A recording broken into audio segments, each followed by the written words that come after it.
Bref de semences, le podcast du réseau Semences Paysannes. Depuis 2003, le RSP met en lien des collectifs de paysannes et paysans, jardinières et jardiniers, et autres praticiennes et praticiens des semences autour des enjeux de biodiversité cultivée et d'autonomie. En 2023, le réseau Semences Paysannes a célébré ses 20 ans. Ses membres se sont réunis pendant 3 jours pour fêter 2 décennies de défense et de diffusion des semences paysannes. Un des temps forts de cet anniversaire a été la table ronde que vous allez entendre dans ce podcast. Elle reprend, autour de 5 moments clés, l'aventure humaine qui a été et qui est le réseau Semences Paysannes, à travers le développement de la recherche participative, les luttes politiques et juridico-réglementaires, la problématique de la valorisation des produits issus de semences paysannes et de l'alternative des communs, puis de la mise en place de l'horizontalité. Ces moments, que vous allez découvrir au cours de ces 5 épisodes, sont retracés par les voix de celles et ceux qui ont fait vivre le réseau toutes ces années. Alors vous entendrez que comme on a enregistré cette table ronde en live, parfois la qualité de son est un peu inégale, parfois il y a un peu aussi du bruit qui couvre les paroles des intervenants et intervenantes, mais on a fait tout notre possible pour que votre écoute soit agréable. Il y a aussi parfois des prises de parole sans le micro, donc vous verrez, on entendra un petit peu moins bien, mais c'est ce qui fait aussi que cette table ronde a été très vivante.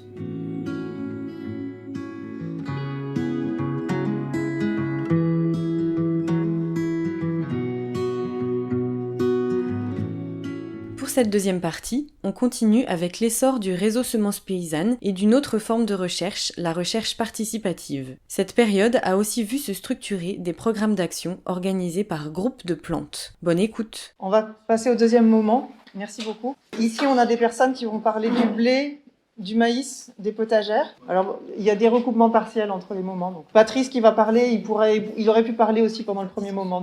Donc de ce qui s'est fait, et en particulier de la sélection participative, mais pas que.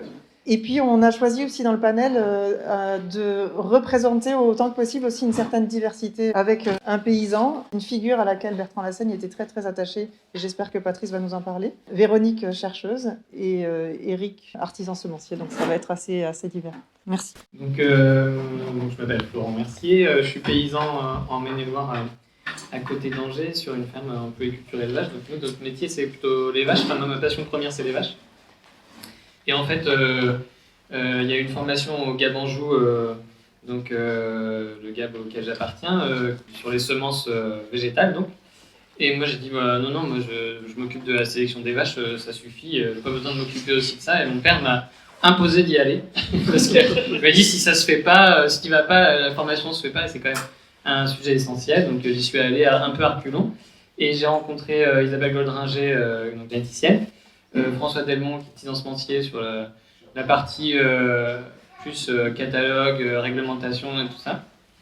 Et des paysans qui cultivaient des blés paysans qu'on n'appelait pas comme ça à l'époque, mais des blés anciens, on appelait ça à l'époque des blés anciens. Et j'ai trouvé ça formidable. Et je suis rentré dans le bain, c'est-à-dire d'aller à des rencontres du réseau Semences Paysannes, les premières, parce que je n'étais pas à Haussville, donc moi je suis rentré juste quelques mois après. Et donc des rencontres du groupe blé, justement, qui était en train de se créer. Et donc à la fois des rencontres dans un lieu fixe, et puis des voyages d'études où on allait, par exemple, du sud-ouest au nord-ouest, rencontrer les uns les autres, voilà, et jusqu'à faire, comme a dit Jean-François, un voyage en Syrie, voyage assez initiatique, où aller voir des programmes de sélection participative avec des paysans syriens, un chercheur passionné, et voilà.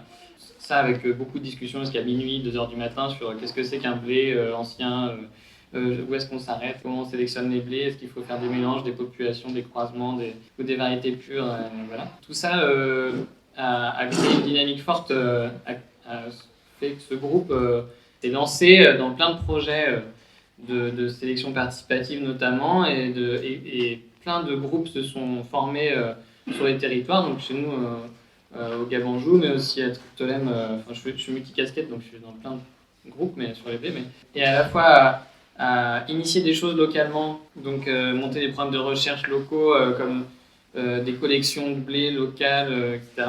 Trouver du matériel en commun, donc de quoi semer, moissonner, tout ça, donc faire appel à des fondations pour acquérir une moissonneuse-batteuse, un semoir d'essai, des trieurs, etc. Et puis en discutant avec nos amies chercheuses, donc essentiellement Véronique et Isabelle sur les blés, d'être en interaction pour savoir qu'est-ce que nous on avait besoin comme info, qu'est-ce qui nous intéressait, et aussi d'un point de vue un peu plus général, un peu plus politique, comme ça a été dit, les semences paysannes ça n'existe pas, alors il faut montrer que ça existe, et une façon assez simple en tout cas autour du blé, ça a été quelque chose d'assez très mis en avant au niveau du réseau semences paysannes, parce que cultiver du blé, et sélectionner du blé, c'est quand même un peu plus facile et efficace et rapide que sur du maïs ou sur des potagères, parce qu'il y a ce côté plante autogame. Il y a déjà du blé qui était en circulation par certains qui faisaient ça depuis plusieurs années et qui avaient déjà des belles variétés et qui avaient cette transformation aussi d'aller jusqu'au bout à faire du pain à la ferme et que presque de n'importe quel blé on en fait du pain quoi. Et que quand même il y avait pas mal de variétés où on faisait du super pain avec et on s'est lancé dans des programmes de recherche et moi je me souviens j'ai démarré au tout début avec en voulant avoir une collection comme chez Jean-François Berthelot avec des beaux blés chez moi et puis en fait de quelques variétés je suis passé en 3 ans à 200 variétés avec impliqué dans 3 programmes de recherche donc un sur les rouges de Bordeaux donc j'ai participé à l'expérimentation pour voir comment ces 10 rouges de Bordeaux différents pris dans la collection de l'INRA des ressources génétiques et chez différents paysans du réseau France Paysanne et d'ailleurs, est-ce qu'ils étaient pareils, pas pareils, les diversités génétiques, le comportement au champ, etc. Et donc ça nous a tenu 2 ans et même plus parce qu'à chaque fois il y a l'analyse des résultats, voilà, puis essayer que ça influe les politiques publiques sur les semences et dire que les semences paysannes existent. Et que c'est pas antinomique, c'est pas contre la conservation ex situ, c'est pas contre les variétés du commerce, mais c'est autre chose qui existe. Tu peux rappeler que ça a été financé par le BRG, je pense. Oui, financé par le Bureau des ressources génétiques. Donc c'était déjà une reconnaissance. Voilà, en soi, déjà une reconnaissance. Ouais. Et c'était pas une mince affaire. Mais après, plusieurs aussi, Isabelle notamment, a déposé plusieurs programmes qui ont été refusés, puis normalement ça a été accepté au niveau des financements. Et puis il y a d'autres programmes, notamment Farm Seed Opportunities, où c'était de rentrer dans les programmes européens, du coup, là, avec Véronique, où on se retrouvait avec 10 variétés, encore à peu près, une dizaine de variétés différentes, des variétés hollandaises, etc. Donc, et ça a donné après, comme c'était cultivé dans d'autres pays européens et dans plein de fermes en France, des bases pour analyser, après on peut faire plein de statistiques et on peut démontrer ce qu'on a envie de démontrer. Il y a eu cette phase d'émulation très forte au début du groupe blé, à la fois de temps passé à discuter entre nous sur les blés et d'implication dans des programmes comme ça. Et en plus de ces grands programmes nationaux européens, il y a eu une multitude de programmes locaux. Et donc nous en 2009 à Triptolem, on a essayé de vraiment faire de la recherche participative, c'est-à-dire on commence pendant 1 an à se rencontrer avec les chercheurs, à définir qu'est-ce qu'on a envie de faire, définir les protocoles, etc. Et donc c'est une sorte assez vite finalement d'aboutir à quelque chose d'assez idéal sur le papier et sur le terrain. Merci.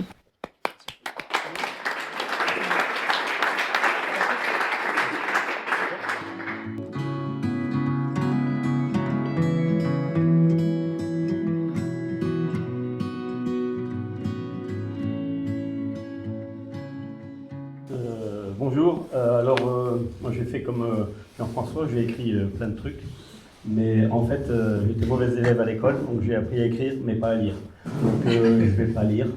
Élise, tu seras invitée à me demander de compléter si j'oublie des choses, ça va être possible. Donc je suis Patrice Gaudin, j'ai été paysan depuis avant Louis XV, de père en fils, en biodynamie de 76 à 98 quand j'ai arrêté la ferme. J'étais en polyculture élevage.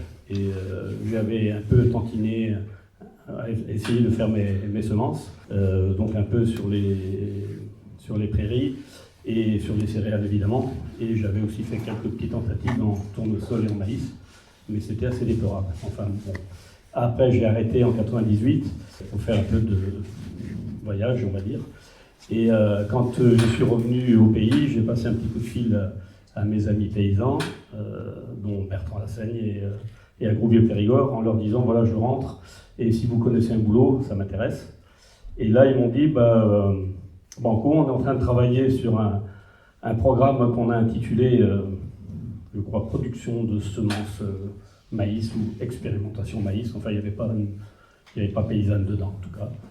Et ça datait déjà de 2 ans, c'était en 2000-2001, donc un peu avant la création du réseau Semences Paysannes. C'est un projet qui était purement paysan.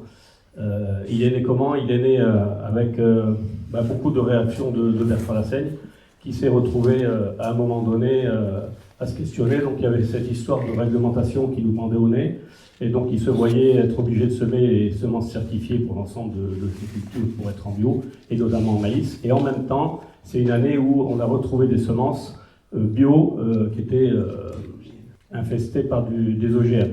Donc il a fait ni un ni deux, il a pris l'avion, il est allé au Guatemala, et il est revenu avec des super graines de maïs. Et donc en rentrant, moi j'ai été directement en descendant de l'avion, j'ai installé la première plateforme d'expérimentation et d'observation chez Bertrand avec des maïs du Guatemala. Donc quand on est arrivé en novembre et qu'ils n'avaient pas fini de pousser, qu'ils étaient déjà à 4,50 m de haut, on a peut-être fait une erreur, mais en tout cas le plan était lancé. Moi j'avais eu 1 mois pour implanter cette parcelle, et Agrobio-Périgord m'a dit on t'emploie pour 1 mois, si dans 1 mois on n'a pas de retour de financement, que les subventions ne sont pas accordées, tu rentres chez toi et puis voilà, on trouvera autre chose. Bon. Au bout d'1 mois il n'y avait pas de retour d'accord de subvention, donc je suis reparti et je suis revenu, j'ai traîné un peu sur les parcelles parce qu'il y en avait quelques-unes chez les paysans, et donc du 1er août au 10 août je traînais sur les parcelles, et le 10 août on m'a dit bon écoute, ça y est, les financements sont arrivés, t'es employé pour ce projet depuis le 1er août. Voilà, et donc j'avais un contrat jusqu'au 31. Et voilà, ça a été repris par Bio d'Aquitaine, mais c'était Agrobio-Périgord qui était le porteur direct du projet. La particularité par rapport à d'autres projets, c'est que c'était purement paysan. On n'avait pas de chercheurs pour nous accompagner, enfin sur des programmes spécifiques. Donc on n'a pas fait de recherche participative directement. On a participé à partir de, si mes souvenirs sont bons, en 2007, à des programmes, mais des programmes généraux où Agrobio-Périgord avait une partie. Dans un programme global, c'est le FSO, Solibam et d'autres, et ça a duré encore un peu. Voilà. Donc, quoi dire de plus? Si on a donc fait quelques voyages, notamment au Brésil, où on a ramené des choses intéressantes, notamment 2, donc des protocoles de sélection sur maïs, avec Altair Machado, qui était chercheur à l'équivalent de l'INRA, donc l'Embrapa au Brésil, et qui lui avait été appelé pour travailler sur un protocole pour créer des variétés. Et donc il avait réussi à créer au moins 2 variétés, dont une qui s'appelait Soldamania. Variété population. En partant de population. Et pendant ce voyage au Brésil, on a découvert aussi les maisons de la semence. Donc aujourd'hui, tout le monde connaît, je ne vais pas vous les présenter, mais c'est vrai qu'on a ramené ça dans nos sacoches avec de nouveau des graines, même si elles n'étaient pas trop adaptées pour chez nous, mais bon, on a fait les deux, on a ramené l'idée des maisons de la semence. Donc là-bas, pour expliquer comment elles tournent, je ne vais pas vous expliquer le fonctionnement d'ici, vous connaissez mieux que moi. En gros, c'est des paysans qui sont souvent du même village, qui sont voisins. C'est beaucoup de petites fermes. Et là, donc, ils sélectionnent un peu comme sélection massale traditionnelle dans leur coin. Et à la fin du compte, ils stockent souvent chez eux, indépendamment des autres, dans leur petite ferme.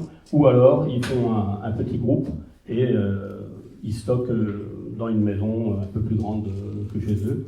Et ils prennent ce dont ils ont besoin, et au retour à la récolte, ils ramènent une quantité qui va être de nouveau conservée dans la maison de la semence.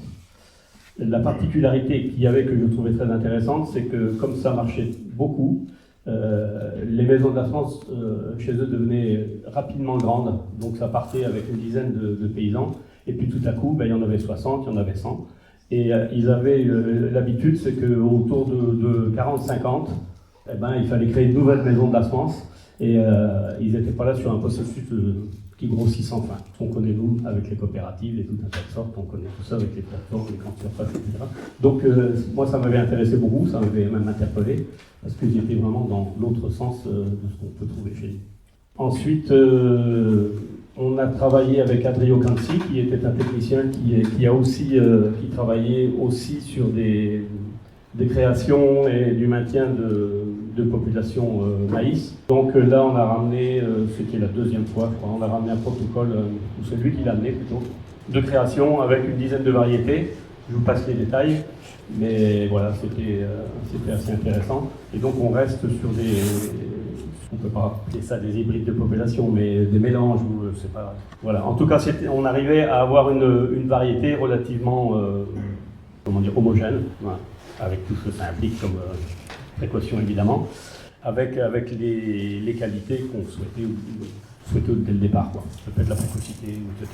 On a eu à un moment donné aussi, mais ça c'était purement spéculatif, on a travaillé avec un sélectionneur indépendant qui s'appelait Guy Thiebaud. Bon, j'hésite à le dire, mais là c'était un petit peu du folklore.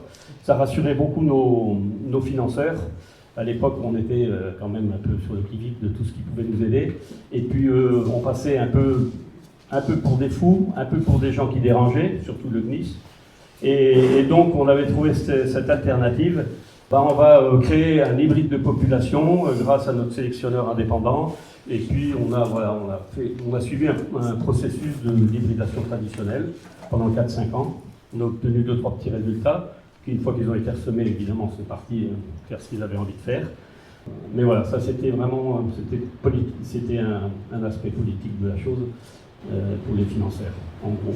Mais ça restait intéressant, mais sincèrement, ça valait pas le détour. Faut le dire de plus. Oui, alors ce qui est bon, le maïs, on a beau faire, hein, c'est qu'il soit une population qui soit sélectionnée pour être en agriculture bio, etc. Le maïs restera toujours gourmand et assoiffé. Ça, on ne peut pas y échapper. Par contre, si on reste raisonnable sur des populations qui sont qu'on va améliorer, enfin qu'on va conserver, etc., et qui ont des qualités culinaires, là ça vaut le détour. Donc avant que je termine, mais je pense que Elodie pourra confirmer, je pense que ça continue, on a commencé un travail de sélection et d'utilisation du maïs pour l'alimentation humaine. Donc tout ce qui était polenta, etc. Et d'ailleurs Laurence, qui n'est pas là, elle est peut-être en train de préparer le repas, a participé aussi à faire des essais, créer des nouvelles recettes, retrouver des anciennes, etc. Moi, à un moment donné, j'ai même cuisiné le charbon du maïs, c'est excellent, conseil. Alors attendez pas qu'il soit noir, prenez-le plutôt un peu blanc, rosé, c'est super bon. Voilà. Merci.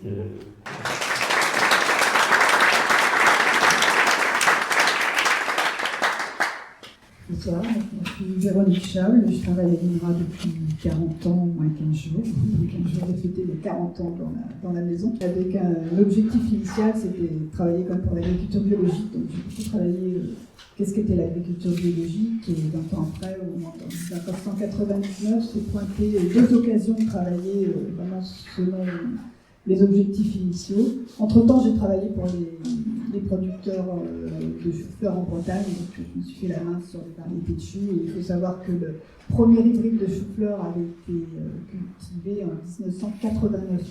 Donc pendant très longtemps, je n'ai côtoyé que des populations paysannes, et donc la culture de la population paysanne est encore vivante en Bretagne. Donc ce n'était pas un ovni pour les Bretons. Donc je suis rentrée dans la semence paysanne par 2 voies. Donc je connaissais Nicolas Suppiot qui lui cherchait des graines aussi. À la fin des années 90, il cherchait des collections pour faire son pain. Donc je me suis arrangée aussi à sortir les collections de Clermont-Ferrand pour lui donner. Et de l'autre côté, il y avait les producteurs de choux en Bretagne qui étaient face à la même réglementation, qui était de produire bio avec des semences bio. Mais eux ont pris la question d'une autre façon, c'est-à-dire qu'ils se rendaient compte que les variétés modernes, c'est-à-dire à partir du moment où il fallait produire des semences bio, avec quelles variétés? Et les variétés modernes qui étaient proposées pour l'agriculture biologique étaient finalement toutes issues de biotechnologie. C'est là que je leur ai fait comprendre qu'il n'y avait pas un chou sur le marché qui n'était pas issu de biotechnologie, et c'était tout à fait incohérent avec les principes de l'agriculture biologique, de la naturalité des variétés. Et comme ils avaient un passé très récent de la connaissance des populations, de la sélection, ça a été très facile de repartir avec eux et de redémarrer des programmes de sélection à la ferme avec les paysans. Et comme en sortant toute fraîche étudiante à l'INRA, ça a été de mettre au congélateur les ressources génétiques de choux qu'on avait collectées en France, j'avais sous la main aussi toute la collection des choux et choux-fleurs françaises, pour leur proposer, et comme je savais que le boulot avait été fait de la même façon en Italie, aux Pays-Bas, partout, c'est peut-être l'occasion aussi d'aller voir ce qu'ont fait les voisins, les Italiens, etc. Et c'est là qu'on a commencé à sortir les choux de couleur. Donc ça a été l'occasion de ressortir les anciennes populations paysannes bretonnes, mais en même temps les populations paysannes d'autres pays. Et on a marché, on a découvert ensemble qu'on faisait de la sélection participative parce que le nom n'était pas connu non plus à la fin des années 90, début des années 2000. Et comme quand Oswald s'est présenté, on s'est dit on va tous ensemble. Et surtout que Maria était venue nous voir, elle avait passé plusieurs jours avec nous et elle avait pas mal circulé sur les expériences bretonnes. Et d'ailleurs, Maria, je la vois la semaine prochaine, on travaille toujours ensemble sur d'autres. Sur le même sujet.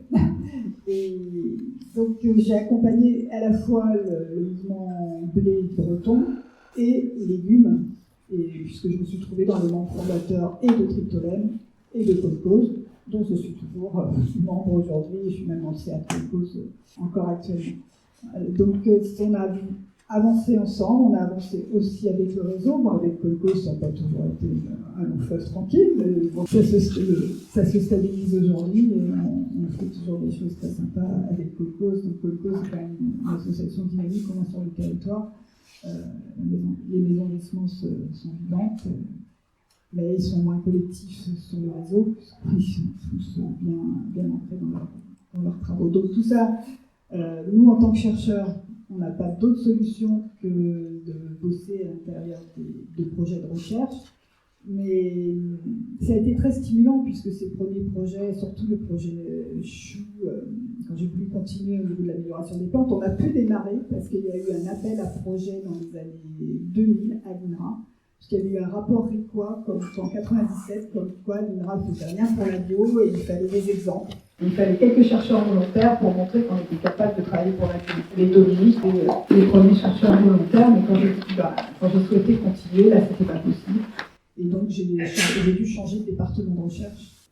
Et à partir de là, aussi avec les contacts européens, au niveau européen, on a créé COPB, la coordination européenne pour la sélection bio. Et en fait, tout ce qui a été blocage a finalement été des avantages pour pouvoir aller plus loin, étendre le réseau, tisser des liens, comme dit Jean-François, beaucoup plus large. Et donc, tout ça, c'est parti en réseau de recherche, en réseau paysan. Et donc, aussi au niveau international, avec l'Europe, et la RATC Mali, la RATC Milia. C'est Véronique. Merci beaucoup.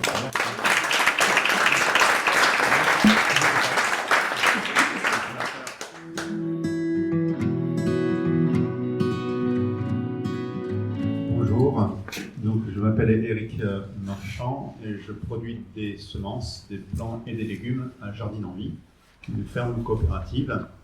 Moi, j'étais pas là au début du réseau, ni au début des craqueurs de carottes. Ça pourrait plutôt être Philippe, mais je ne sais pas s'il se cache. Se cache, voilà. Qu'il pourrait présenter dès le début. Ou d'autres qui sont plus là, malheureusement, comme Jean-Luc ou François. Moi, je vais essayer de parler, je m'excuse parce que j'ai un peu de problème de voix. Donc, Philippe Catineau, je suis paysan, artisan semencier au Biogerme depuis 1998 et bientôt à la retraite. Voilà. Donc, oui, on a eu l'occasion dans les années à peu près 2003-2005 de se retrouver plusieurs fois, toujours à cause des contraintes réglementaires. Et du coup, pour nous, ça a été important de se regrouper entre artisans semenciers. Ça s'est fait à la base à Germinance. Et petit à petit, c'est devenu aussi quelque chose d'important par une amitié entre 3 personnes, François Delmont de Germinance, Jean-Luc Gros de Graines del Pays et moi-même de Biogerme. Voilà. Donc, à partir de 2005, on a cherché une dynamique pour travailler ensemble sur toutes ces questions et on faisait des échanges aussi entre nous. Je laisse Eric continuer.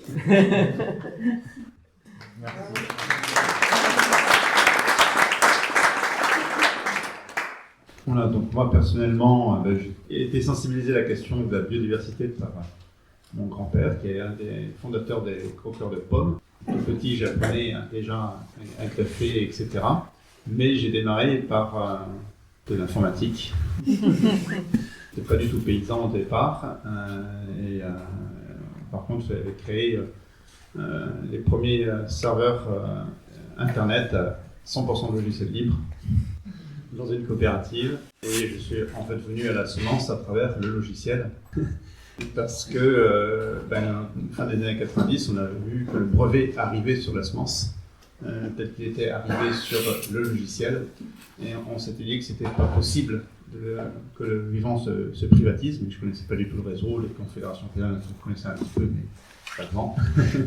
Et on s'est dit qu'il fallait qu'on essaye d'appliquer ce qu'on avait pu faire comme modèle économique sur le logiciel libre sur la semence, pour éviter que le vivant devienne une propriété privée. Voilà, c'est comme ça qu'on a démarré lorsqu'il y a eu les OGM de chez nous, à Drôme.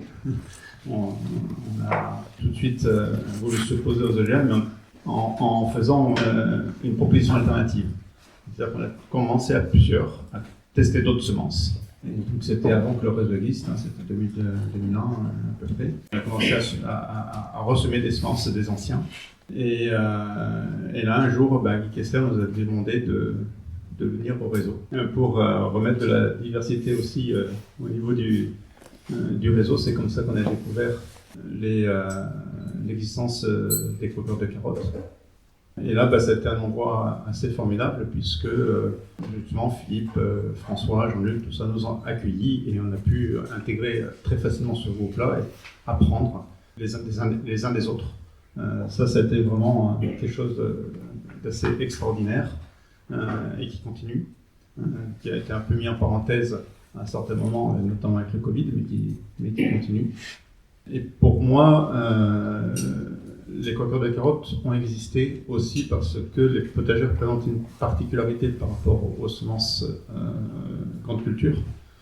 C'est qu'on a besoin, en tant que maraîcher, d'avoir de très nombreuses espèces sur la même parcelle et des espèces qui sont plutôt allogames. Donc on a du mal à pouvoir toutes les semer, les produire soi-même pour être autonome. Donc il y a nécessité de s'organiser à plusieurs et de faire des échanges. C'est là où les artisans semenciers ont commencé, c'était depuis longtemps, Biogerme c'était depuis les années 70, François avait démarré à peine plus tard, et il y a besoin de les échanger, donc de les commercialiser. Et du coup on a eu un rapport différent avec la législation. On a eu davantage de contrôle. On a vu les gendarmes débarquer, Monsieur Billotte, à l'époque le CNIS, voilà, qui venait dans nos champs. Ouais, et les coqueurs de carottes, c'était aussi ça, c'était aussi le moyen de faire face, de se défendre. Philippe s'y est beaucoup investi, en sorte qu'on puisse avoir le droit de vendre des plants issus de semences non inscrites au catalogue quand on est maraîcher. Effectivement, le besoin de se mettre un peu entre eux pour travailler cette dimension un peu spécifique, cette relation aussi à l'autorité, pour faire de la maintenance du coup de variétés potagères et avoir une discussion avec le GPS, le SOC et le GNIS. Et à travers des personnes des coqueurs de carottes qui sont représentants dans les zones d'essai officielles. Donc ça maintenait un peu un lien avec l'autorité en quelque sorte.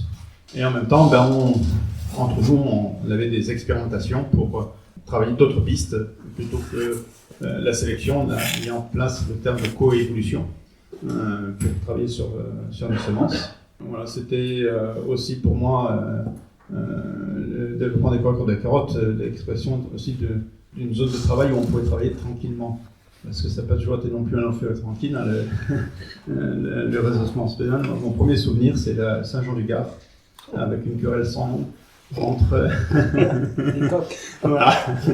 On a fait prendre nos jambes à nos coups et s'enfuir.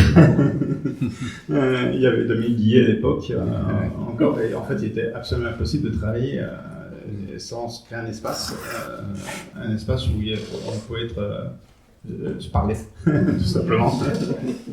Voilà, donc c'était aussi ça, hein, ce moment-là. Et ce qui est chouette, c'est qu'on a pu finalement surmonter ça et travailler ensemble. Bien.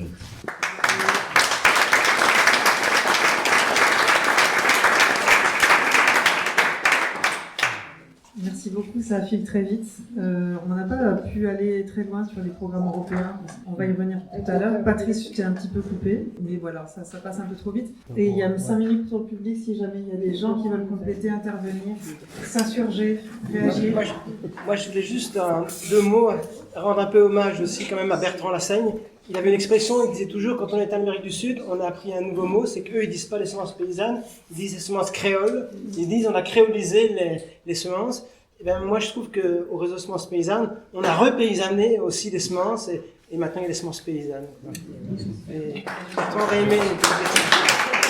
On va faire un petit hommage à Jean-Luc Gros, là aussi. Ouais. Juste un petit hommage aussi à Nicolas Supio, qui n'est pas parmi nous, mais qui a été cité tout à l'heure par Véronique et qui aurait bien voulu venir, mais il est avec des paysans syriens. Voilà, mais on le retrouvera certainement aux rencontres internationales. On a terminé cette deuxième partie. Rendez-vous au prochain épisode pour en apprendre plus sur les luttes du réseau. Merci d'avoir écouté jusqu'au bout. Pour en savoir plus, rendez-vous sur le site du réseau Semences Paysannes ou sur sa page Facebook. À très bientôt sur Brève de Semences.